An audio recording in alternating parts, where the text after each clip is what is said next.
Good morning, friends. Welcome to the Sunday edition of the news analysis and breakdown of the major items which are appearing today. All right. So, if you're a member of our channel, you would know that a couple of days back, I had informed you that the India has now stopped the export of rice, and I actually also told you about the reasons behind this. So, let us display my mobile and this news is about the rice holding begins in US. So US is not the major rice producer, but India, China, Thailand are the major rice producer. And if you don't know, friends, rice is the a major crop which can eradicate hunger across the world, and there has been a lot of R&D being done on the rice crop. So, India stopping the export of rice, considering that there could be scarcity of food in India because India has a lot of people to feed, and therefore, when you actually stop export of the food product, it's basically thinking ahead in future what is going to happen next year in 2024 or maybe later in 2023, and to stop or prevent food inflation. We have already come across the tomato food inflation, where the tomato price has gone beyond the roof.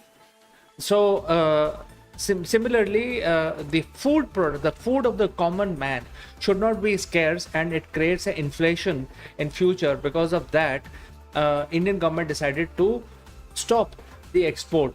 And after this is only 2 days back. This information was available only 2 days back, but now we are hearing that the US people in US have started to hoard the rice. So this shows that if you take a small decision somewhere in the world, it impacts the other end of the world. And obviously there are rice eater in the US, but then rice price will increase in US because India will stop exports of rice, and they will actually like to keep the rice with themselves, probably make a stock in the cold storage, etc., so that in case the crop fails in 2024 or anytime after that, the rice is available. And as you know that the stored rice does not go waste, so it is a food item. It is one of the major food item, and India is a major producer. And this information is a very big thing because food inflation is an important thing, and you need to provide food available for all the people, all the citizens, and the supply chain around food should not stop, because food is such a critical item. If the supply chain around food stops, the anarchy will follow next. So I think it's a very important decision by India, considering the weather pattern, what is going on. And I think a lot of brains have started thinking in that direction, what will happen in a later part of 2023 and next year, because of the La Nina effect, which is expected to hit next year in the Pacific. Because of that, there could be a drought situation in India next year. So I think that's a very good decision. So while I look for the other news item, I will like to tell you that we are live. Your messages will get displayed here, and let me take a short break for some promotional messages, and I'll be right back with you with the next item.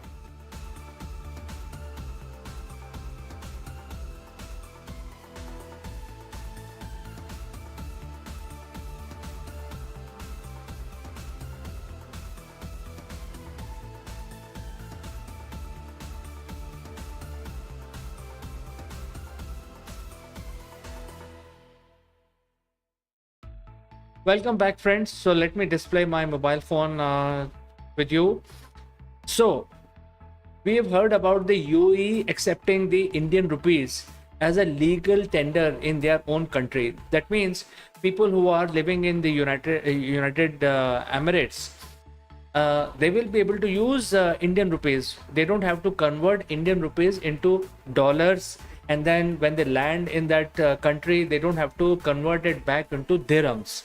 So all that complexity can be avoided if the Indian rupee is accepted. Just like if I am spending Indian rupees in India, and if you travel to UAE, Dubai or Abu Dhabi, either for work or for recreation, you can just, without converting, you can just go with Indian rupees and you will be able to spend Indian rupees.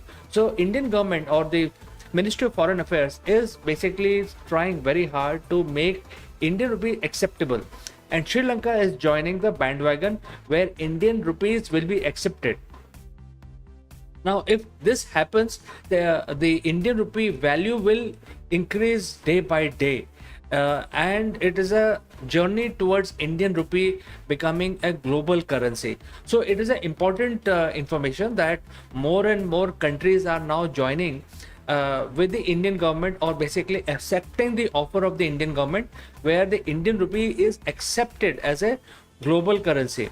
So as it is, a lot of Indians are traveling to Southeast Asian countries for work, for recreation.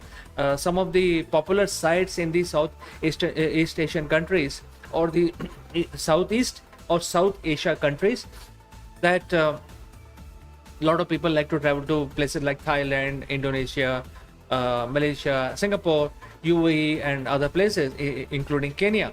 So, and also a lot of Indians are settled there for many generations. So this is very important that such a step is taken, so that Indian people, when they are traveling abroad, especially to these countries, they don't have to lose out money because of the exchange rates. So now Sri Lanka joining, it will have a lot of impact. It will actually streamline economy on both sides, for Indians as well as for Sri Lankans. It will be a lot easier for Sri Lankans and Indians merchants to trade with each other, because now the currency complexity is taken away. If there is a Sri Lankan merchant, they can actually start engaging with Indian companies and start paying them, and vice versa. So it is a lot easier. I think this is a great move, a great initiative by the Indian government, and I think I welcome it. So friends, this is very exciting from the business standpoints. Now you can actually start looking at clients in Sri Lanka or partnerships in Sri Lanka. You can actually look at Sri Lanka as your destination for manufacturing at a lower cost than India, just like we have Vietnam as a low cost manufacturing hub for Indians. So I think this is all in all a very great information, and I would like to know from you, what do you think about this? I will meet you after a short break. Don't go anywhere, and I will look at the other interesting item which affects the business.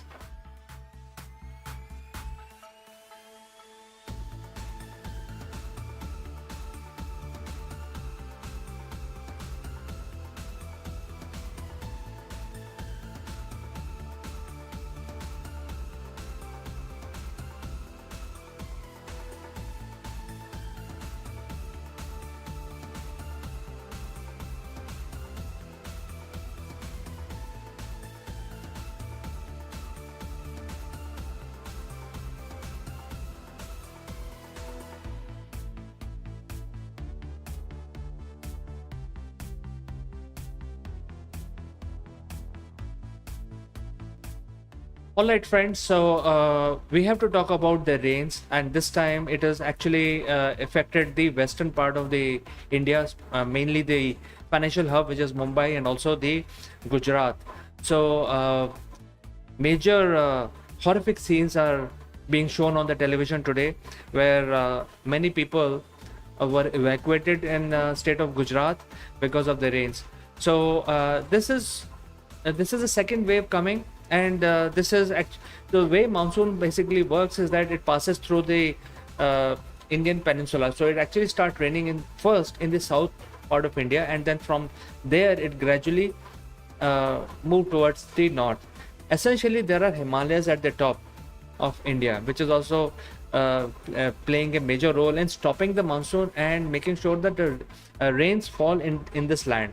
So even though the monsoon clouds are coming from the ocean, which is quite far, almost 2,000-3,000 kilometers away from the north part of India, but then the second wave has now hit the western India, which is mainly Mumbai and Gujarat region. And as you can see, there are horrific scenes here. But in Delhi also, Yamuna is already overflowing the danger mark. Yamuna is already overflowing. There are pictures where you can see this area is flooded.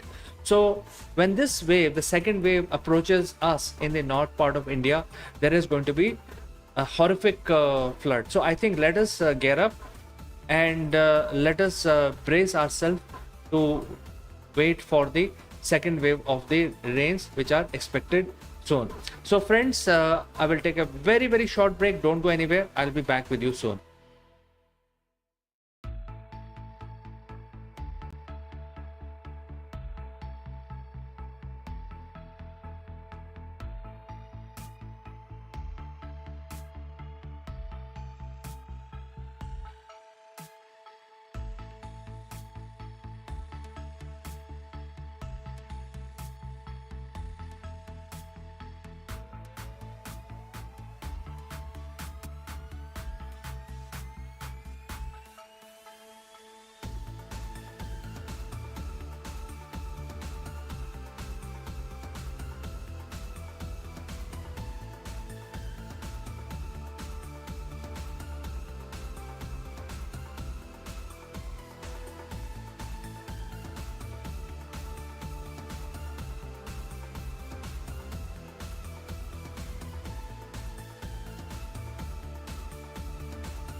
All right, friends. So this information is regarding the Paytm.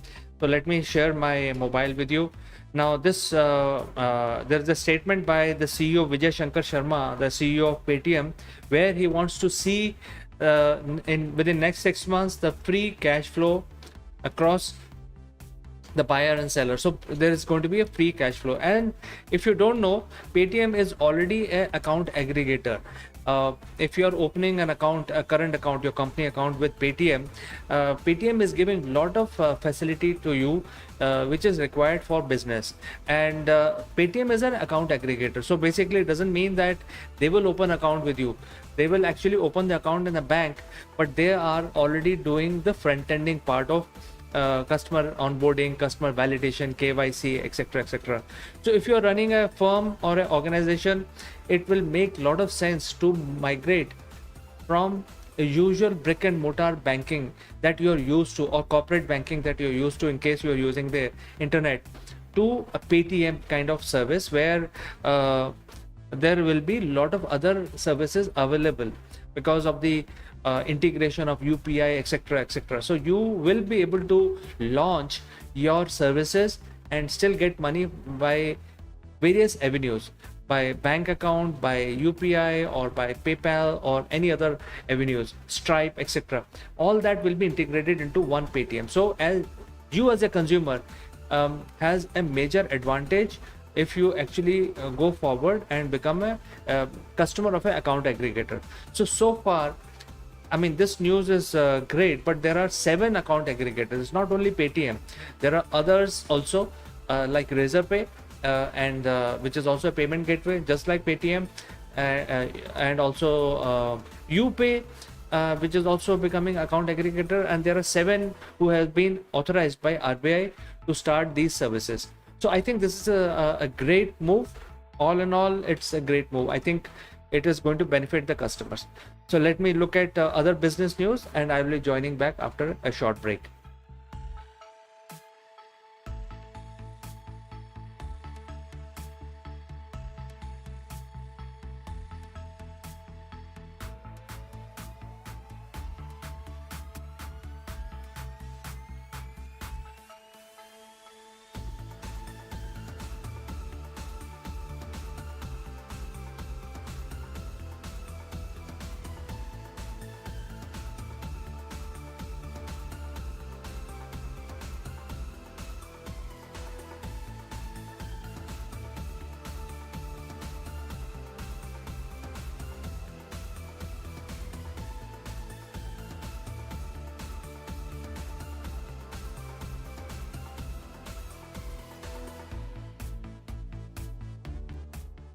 So friend, this is about the chat GPT. We can't basically end our business section without talking about chat GPT and OpenAI, which is the open source AI solution has announced that they will be releasing the Android version of ChatGPT.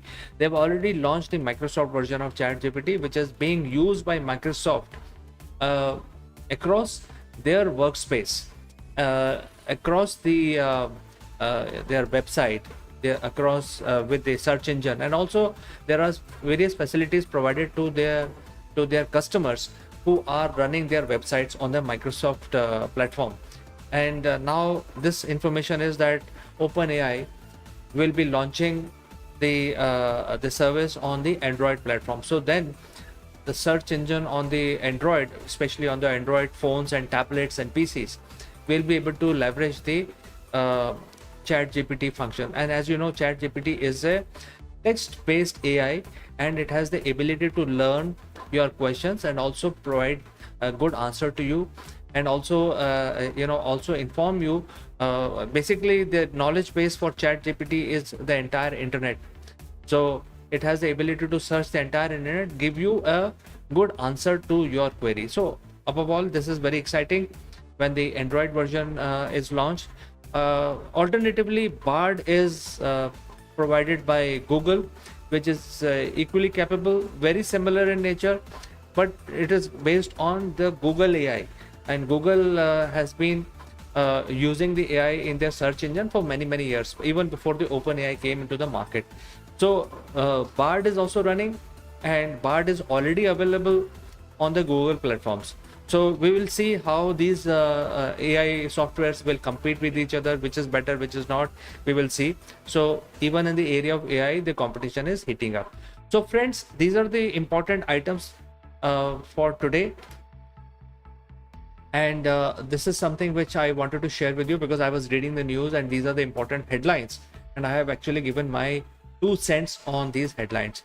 So if you have any comments, any questions, feel free to send in your comments, and I will read your comments in the tomorrow section at 10 a.m. So join back again tomorrow. See you tomorrow, bye friends, and have a nice Sunday.